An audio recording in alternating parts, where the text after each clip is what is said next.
সকাল সকাল আসতে লিখলাম, তা আপনারা সূর্য ডুবা করিয়ে তারপর এলেন। আমার পোস্ট কার্ড তো পান নাই নাকি? আচ্ছা, বাড়ির লোক জানে তো যে আমরা আসছি? কোন বাড়ির লোক? এই ঘোষাল বাড়িতে কোনো মানুষ থাকে নাই, এ বহু বছর ফাঁকা পড়ে আছে তো। আমি তো ঘর দর পরিষ্কার করে সেখানে খাবার জল রেখে গেলাম আর মোমবাতি রেখে দিলাম, আর আমি কিছু করতে পারবো না। ধরেন। ভোলাদা, লোক নেই মানে ইন্টারভিউটা কার করবো তাহলে? তুই জানতিস এখানে কোনো লোক নেই, তাই তো? বাহ, আমরা এলাম কেন তাহলে? আরে দাঁড়া তো, বলছি রাত্রের খাবার দাবারের ব্যবস্থা আছে ভোলাদা? খাবার ব্যবস্থা দেখেন, আমার ঘর থেকে কিছু আনতে পারেন। আর শুনেন, বেটা ছেলে যাবেন, মেয়া ছেলে গেলে কিন্তু আমি দরজা খুলবো না। এই গ্রামে সূর্য ডুবার পরে মেয়ে ছেলে ডাকে কেউ সাড়া দেয় না। না বোঝে, চল ভেতরে চল। আর ওই তো কিন্তু ভুলেও বাজাবেন নাই।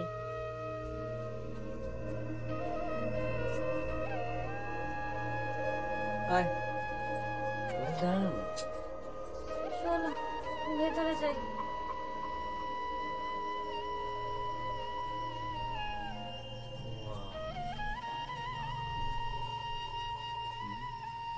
বড় রে,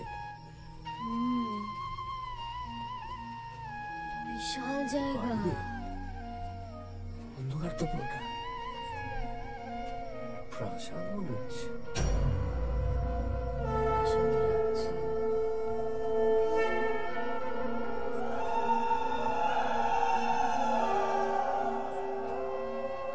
তবে বাড়িটা কিন্তু দারুণ। হ্যাঁ, দারুণ বাড়ি। আলো নেই, নেট নেই, লোক নেই, হয়তো ভূত আছে। দারুণ বাড়ি। তুই একটু রিল্যাক্স করবি? হ্যাঁ, চিল কর তো। দেখি কিছু খুঁজে দেখি, কিছু ইন্টারেস্টিং পাই কিনা, তারপর সেগুলো ছবি তুলে নেবো। দেন কাল দুপুরের আগে আমরা ব্যাক। বাঁচা যাবে।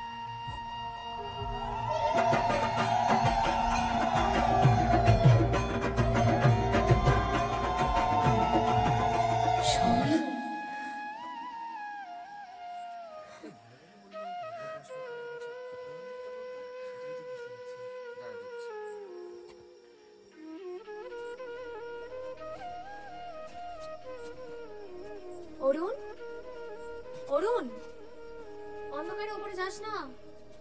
অরুণ, অরুণ, এই অরুণ, এই অরুণ, কি রে, এদিকে আয়।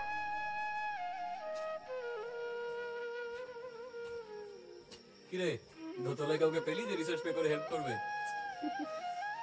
আরে আমার যে আত্মীয় থাকেন এখানে, তার কাছে অনেক খবর আছে এই ঘোষাল বাড়ির ব্যাপারে। ইনফ্যাক্ট নিশিগন্ধার নামটাও আমি ওনার মুখে শুনেছি। আমরা সকালে তার ইন্টারভিউ করব। আমি বরঞ্চ এখন আবার ওনার সাথে গিয়ে কথা বলে ওনাকে সকালে এই বাড়িতে ডাকি নাকি? গ্রেট। খুব ভালো আইডিয়া। চল তাহলে আমিও যাচ্ছি। লাগবে না, তোরা ঘরগুলো রেডি কর। আর আমার আসতে দেরি হলে ভোলাকে বাড়ি থেকে খাবারটা নিয়ে নিস। সাবধানে যাও। তাড়াতাড়ি ফিরিস। চেষ্টা করবো। ঘরগুলো কোন দিকে বল? আরে ওই তো ওদিকে একটা সিঁড়ি। কোথায়? ও চল চল, ওদিকেই হবে। দেখে আয়। এদিকে আয়। ব্যাগগুলোও দড়িয়ে দিল। তোকে ধরতে গেলে